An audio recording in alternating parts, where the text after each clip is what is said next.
Hello everyone, JazzChicken here for some more Miracle Warriors, silly erotic fanfiction, and BigTimmy. It's everything that you've ever wanted in one video, apart from the other videos that we did, which were the same.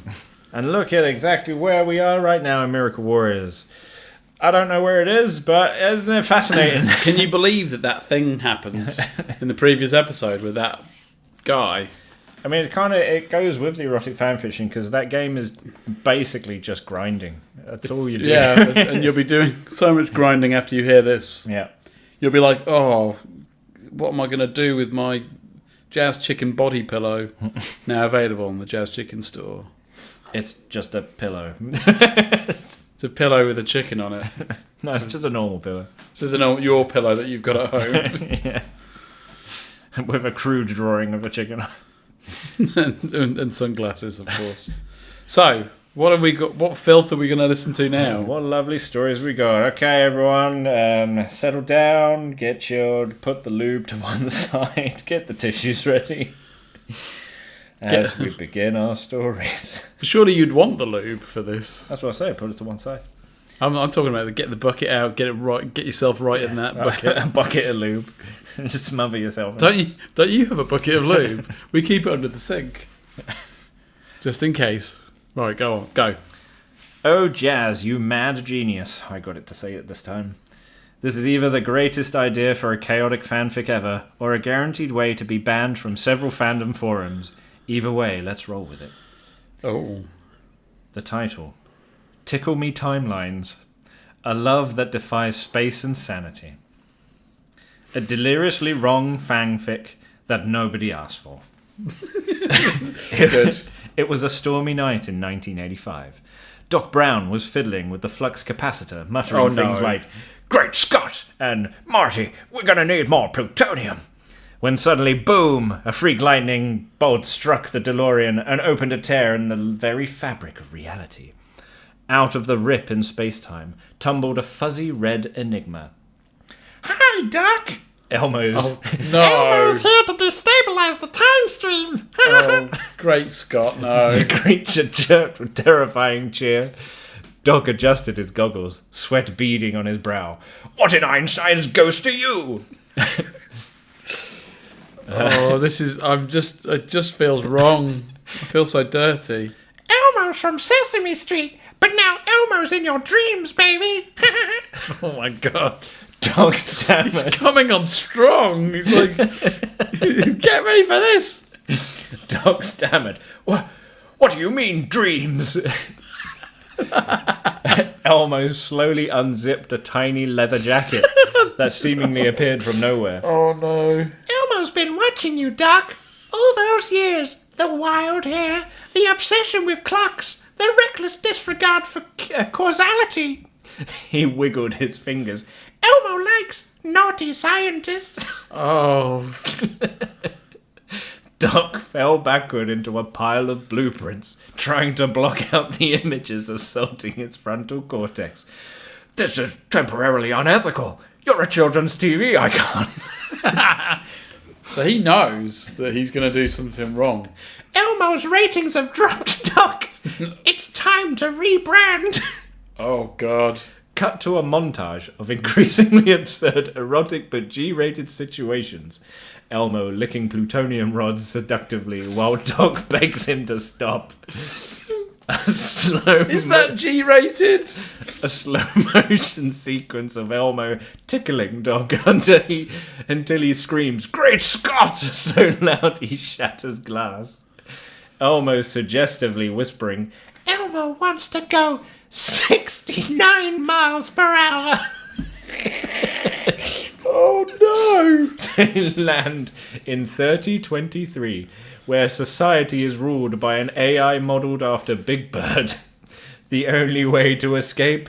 A fusion-powered Elmo Doc Tango, which powers the DeLorean with the energy of pure erotic tension. As they dance under the chrome moon, Elmo whispers, "Elmo always knew time was relative, but now Elmo knows love too." Doc sighs. "Well, at least this didn't involve Biff." The end. Or is it? I mean, he's got a point. At least it didn't involve Biff. That would have, if Biff had walked in and then walked out disapprovingly, though. That was it hurt. It hurt me deep down. I think that's the best way to put it. Right. I feel damaged now, and I feel sorry for you at home that had to. I mean, at least you could have put it on mute for a little bit, but I had to hear the whole thing. I think I need therapy now. What's the next bit of filth? Here's your filth. 50 Shades of Hollandaise. Oh, Chapter 1. The kitchen gets hotter. Oh yeah. No! It liked this one. It was a sultry night on the set of Hell's Kitchen versus the Muppets. Michelin Melee. The contestants had been dismissed. The pots were scrubbed and the lights dimmed to a tender sizzle. Gordon Ramsay stood alone in the stainless steel countertop, shirt unbuttoned halfway, glistening with sensual combination of sweat and bechamel. Bloody hell! I'm going to do that voice. Bloody hell, he muttered, licking a rogue fleck of truffle foam from his lip. I need spice. Suddenly, from... Fucking hell. I've just seen what's going on. No, you killed me. Suddenly, from the shadows of the pantry came a familiar and mysterious rhythm. Bork, bork, bork. There he was, the Swedish chef, towering, mustachioed, and armed with suspiciously phallic zucchini. His apron was flapping dramatically in the breeze of the walk-in freezer, and in his hand he carried... Was that a bowl of whipped cream or danger? Hurdy-burdy, furdy-burdy, turny passion, he moaned. Gordon's eyes narrowed like a cleaver through foie gras. You dare challenge me in my own kitchen? He growled, stepping closer. You're a culinary maniac, you beautiful, incomprehensible meatball. The tension simmered like a low-boil reduction. This is getting me hot under the collar. The Swedish chef lunged forward, flinging a perfectly emulsified hollandaise in the air like a silky golden lasso. It landed seductively on Gordon's exposed chest. The saucy boy, you get the eggy love, Chef purred. The eggy love. Gordon gasped, This is deliciously wrong! They fell into a chaotic embrace, knocking over pans, scattering herbs, and igniting a brief but passionate flambé that seared Gordon's name to a cutting board, and maybe his heart.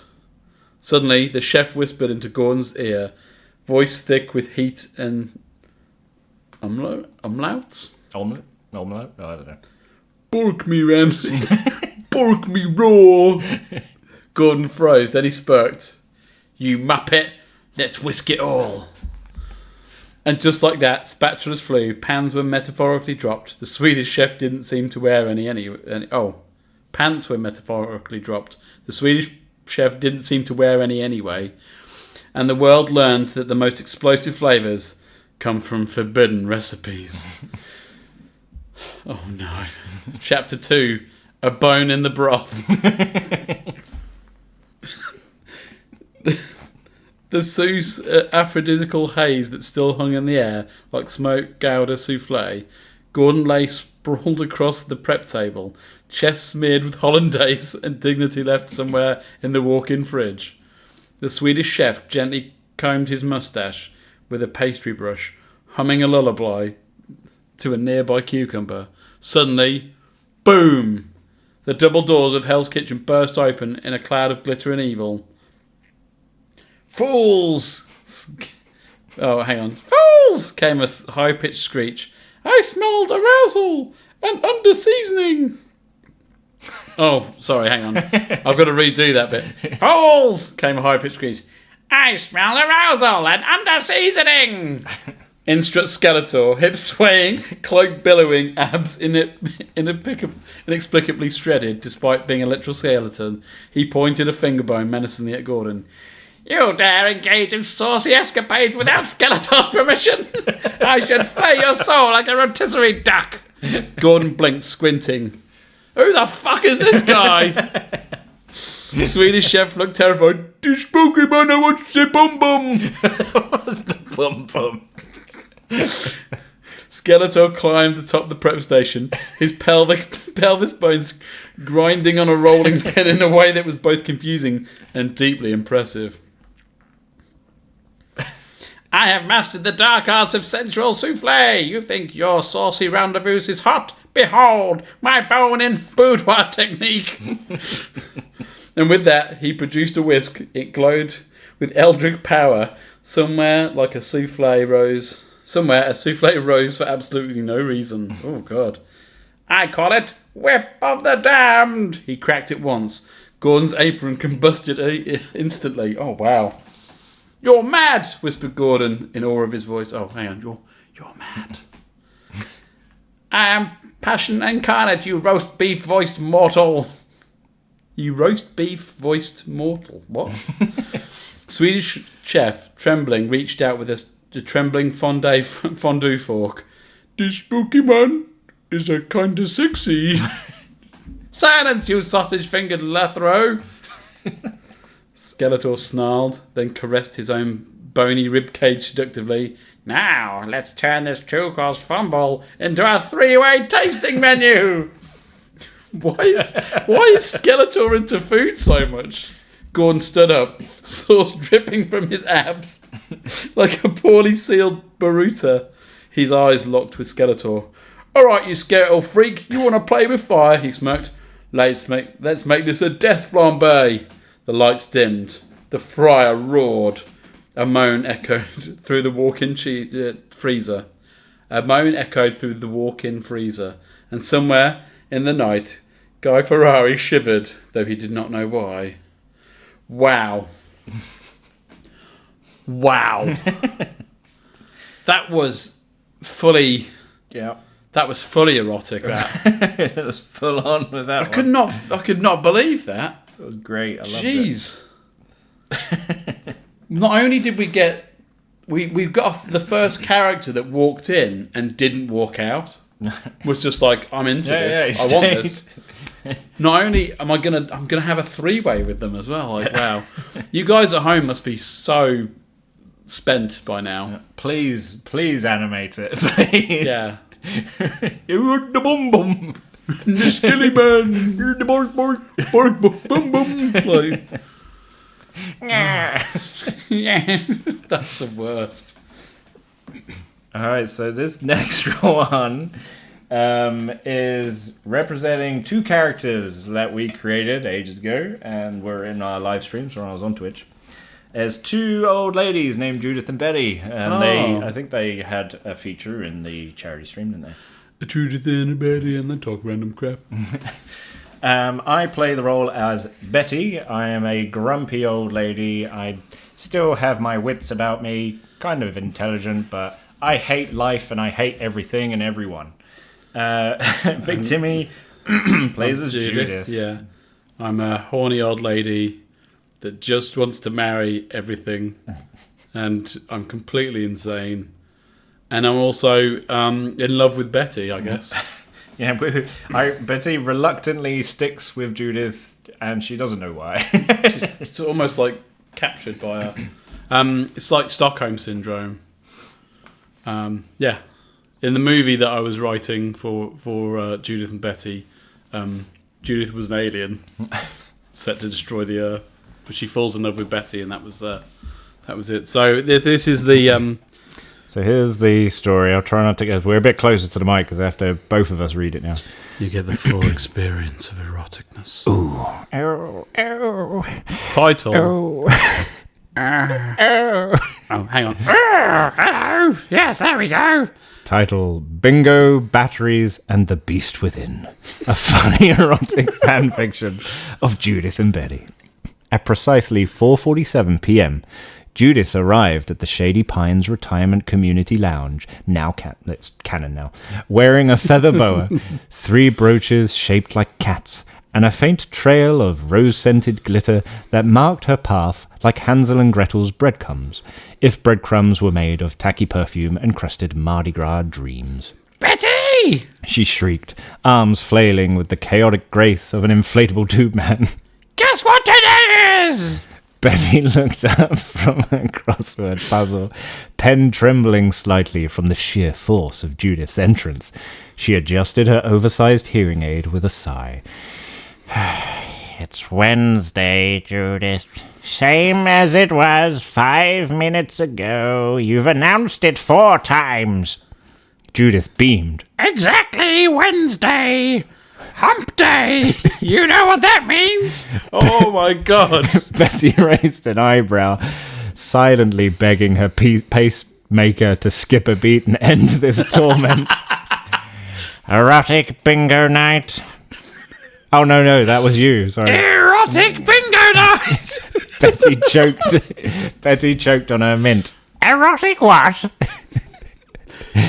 Erotic bingo night. Judith repeated, now twirling in a slow circle. They let me host it this week. I made all the bingo cards myself. Instead of numbers, it's sensual verbs and suggestive vegetables. Oh my god, this is perfect. It's perfect, right? That's exactly what she would do. I was so surprised. I was like, yes. Betty narrowed her eyes. You wrote sensual bingo cards. Judith clapped her hands like a toddler on espresso. Yes! Oh, I'm so glad you're coming. I never said I was. Judith thrusted a laminated card into Betty's lap. It read, B, banana, I, innuendo, N, nipple, G, gyrate, O, orgy. Christ on a scooter, Betty muttered. What is it? 8:03 p.m. The lounge dimly lit with an unsettling number of lava lamps. Judith stood at the front, wielding a sparkly microphone and what looked suspiciously like a novelty riding crop. She wore a sash that said "Mistress of Ceremonies," though someone had spelled ceremonies with a Z. All right, my little silver foxes, she purred, giving a wink that caused Mr. Jenkins to faint in the back. First up, under the little G, gyrate. Demonstrated slowly and with way too much confidence for a woman who just last week had accidentally superglued her dentures in. Oh my god. Betty sat in the back row, arms crossed, muttering, she's gonna throw a hip and I'd finally know peace. But fate had other plans. Somehow, against the odds, and 3 too many brandy slushies, Betty won. Bingo! She shouted, mostly out of spite. The crowd gasped. Judith ran over. Betty, you minx! You've won the grand prize! Which is? Judith held it up with a flourish, a life-sized, limited edition, glow-in-the-dark massager. Betty stared. Judith whispered, It has 12 settings. 12. One of them is just called Apocalypse. Oh my god! This is like we couldn't have done a better job at this. No. This is amazing. Betty sighed, grabbed the prize, and stood up. Come on, Judith, she grumbled. Let's go test this in my room for science. Oh my god! Judith squealed so hard her brooch popped off. Oh, Betty! I knew you were closeted vixen. This is better than the time we accidentally took those edibles and thought the ceiling fan was gone. Oh my god! This is like perfect. I can't even. Oh. Betty didn't respond. Her hearing aid had finally short-circuited under the sheer pressure of Judith's voice. The next morning, Judith pranced down the hall with bedhead and a single orthopedic slipper. Betty followed, limping and glaring. Oh. Betty, we should try setting a 7 tonight. You know, the one labelled Magma Volcano. Betty paused, adjusting her hearing aid, and muttered, "Only if you bring the Bengay." They walked into the sunrise like the deranged tawny legends they were. The end. Oh my god. 12 settings. That was so good. That was brilliant. It got them perfectly. I was so surprised. Do you think it just went through all the live streams and picked out, right, here's these two deranged lunatics, and like, wow, like I couldn't have done a better job. No, I couldn't have written. No, if I was trying to write it, I wouldn't have done a better job myself. That was amazing. Well done. Yeah, I need to take that prompt and try and put them into, like, have a story going or something. Yeah. That's maybe not so erotic, but slightly, just to keep those jokes in there. Because the erotic bingo, that's perfect. She loves saying erotic, so oh wow.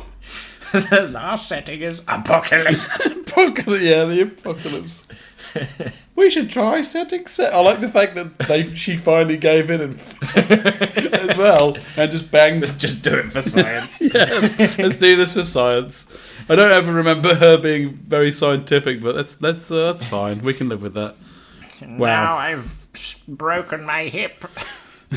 It was very erotic. Erotic bingo. Oh. We got time for one more. We can either do the potato and light bulb that we mentioned in the previous episode, or we have Count from Sesame Street and Toad from Mario. Oh, I can do a really good Toad voice. Right. Is the microphone going to handle this, though? I'll try not to do it too loud. So I guess I'll be counting. Hang on. Wow! Title: Counting Pleasures, One Night in the Mushroom Kingdom. Oh. It was a dark and stormy night in the Mushroom Kingdom. Lightning flashed, thunder rolled, and somewhere near Princess Peach's unused hot tub, two silhouettes... What? She's got a hot tub. Two silhouettes trembled under the gazebo's red and white polka-dotted canopy. "Welcome to my evening," purred the Count, his purple cloak billowing dramatically in the breeze.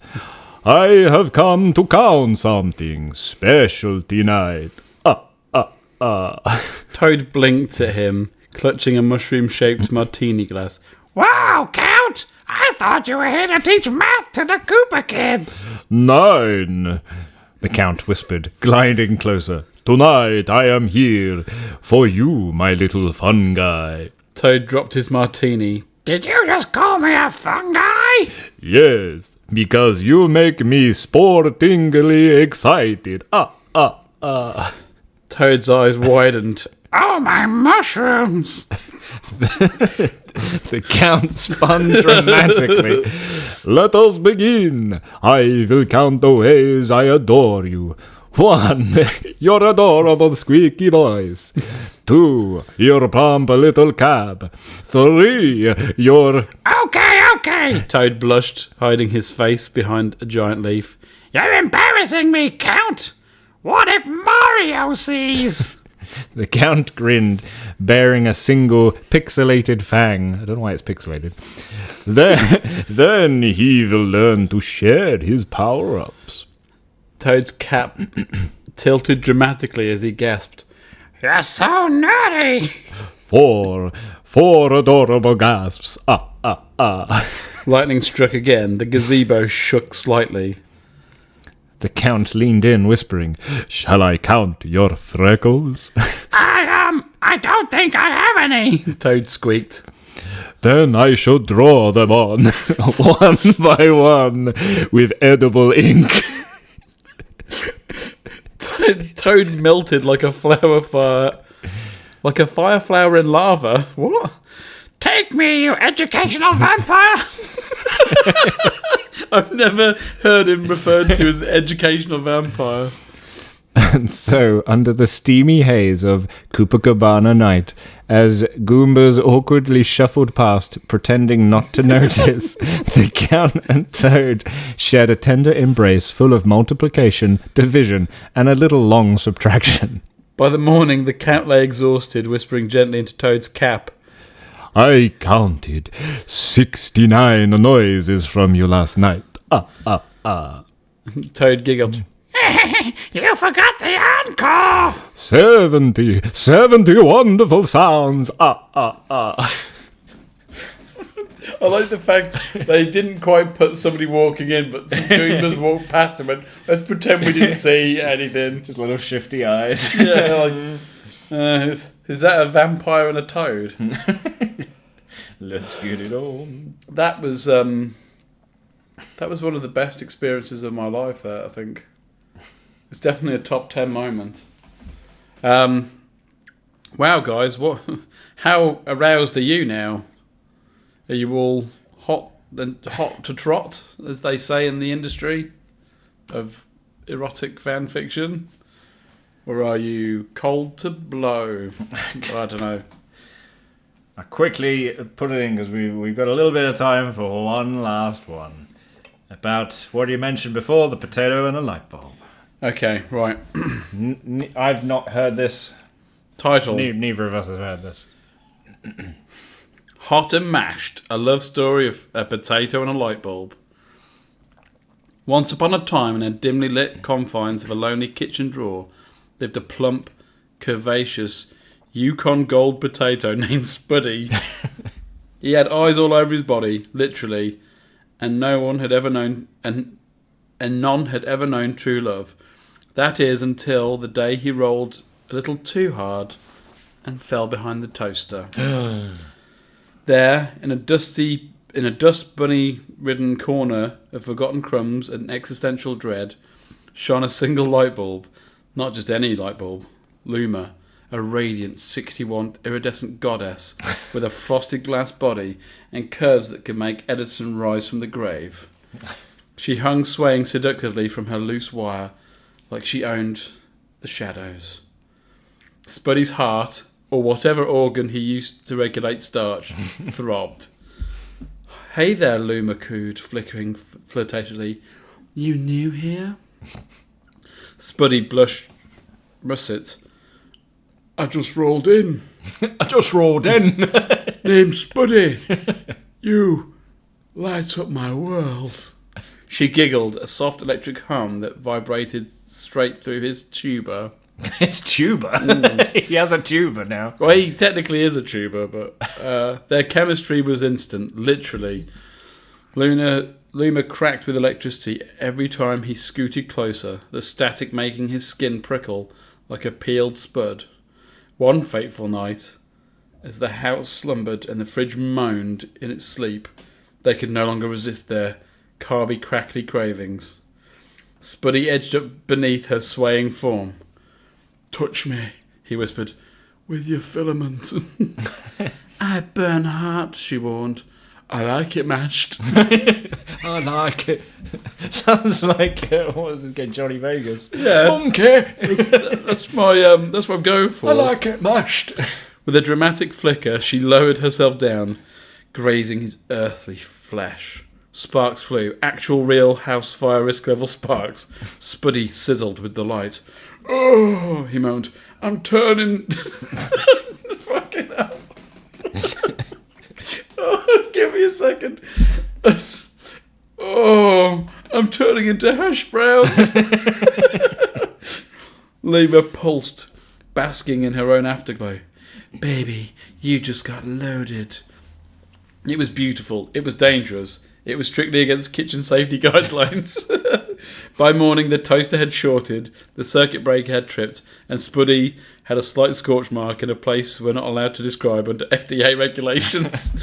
But love was fried, golden, and a little crispy around the edges. The moral? There's a moral. There's a moral. Always keep your pantry and heart open. You never know when love will light up your life or roast your taters. Want a sequel where they eloped? Oh yeah, now. Want a sequel where they eloped to a farmer's market? Fucking hell! We could have the whole Spudiverse. There we go. That was really good. That though, I like that. It was like, you know, Becoming hash browns, monkey. I'm becoming hash browns. I love that. That's so good. Touch me with your filament. I've never been more aroused by hearing about electrical parts. Touch me with your filament. Johnny Vegas I potato. run hot. Oh, wow. So, who needs a cold shower now? I know I certainly do. I might need to dip myself in the sea permanently. I'll never look at potatoes and light bulbs again. I'll never look at anything. I'll never look at Elmo again. I mean, I've always hated Elmo, to be fair. But yeah, I mean, I wouldn't want to. I wouldn't want to look at Elmo, especially poor Doc Brown. He was completely against it, and then he was like, "Well, at least Biff's not here." Like, I guess that's the only good thing about it. But that Judith and Betty one was perfect. Oh God, yeah. I'm definitely going to try and dig up some more stories with Judith and Betty. Yeah. What other mischiefs can they get into? Yeah, leave comments to say like what situations would you like Judith and Betty to be into? Like what happened? PG-13, please. You could maybe start simple and then like I don't know something happens and then Maybe there's an alien involved. And it'll come and eat my face. Maybe you'll marry a door. I already did. But you like knobs. I do, especially twisty ones. In your mouth. Yes, and other parts. Oh God. On that note, leave a like the video to Like show, a potato. the video, dear, so we can share your support and hit that subscribe button, so then we actually get paid and we can actually eat some food. Yes, and I can have some sexual erotic bingo. No, not again. Orgasm. Bingo. I still hurt. Apocalypse setting. Oh, what's this? Oh, we've also got to say thank you and take care, cool cats. I don't know. I'm so horny. I'm just frothing at the bits. Sorry. See you cool cats later. There you go, is that right? Goodbye, chilled kitties. Okay, bye. I hate you all. I love you. I'll marry you. I'll do it. Oh, shut up, Judith.